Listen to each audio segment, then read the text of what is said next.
நான் தான் அவங்களுக்கு ட்ரீட்மெண்ட் கொடுத்துட்டு இருந்தேன். ஆமா, பைரவி உங்க கூட வரலையா? பைரவி வரல டாக்டர். நர்ஸ், பேஷண்ட் உடனே எம்ஆர்ஐ ஸ்கேன் எடுத்து ரிப்போர்ட் எடுத்துட்டு வாங்க. Okay doctor.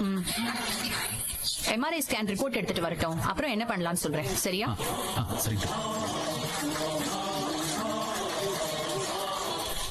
என்ன இது, 6 மாசத்துக்கு முன்னாடி அம்மாக்கு தலையில பலமா அடிபட்டதா சொல்றாங்க.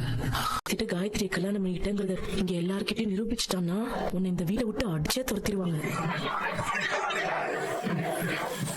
அப்படி எதுவும் நடக்க கூடாதுன்னா உன் வாரிச அந்த காயத்ரி அவ வயிற்றுல சுமக்கணும். அப்பதான் யாரு நினைச்சாலும் உன்னை இந்த வீட்டை விட்டு அனுப்ப முடியாது. பாரு, இந்த சந்தர்ப்பத்தை எப்படியாவது பயன்படுத்திக்க. அவகிட்ட அன்பா பேசி பழகி உனக்கு வேண்டியதை சாதிச்சுட்ட. நான் சொல்றது உனக்கு புரியும்னு நினைக்கிறேன். நீ ஒன்னும் கவலைப்படாதக்கா, நான் பாத்துக்கிறேன்.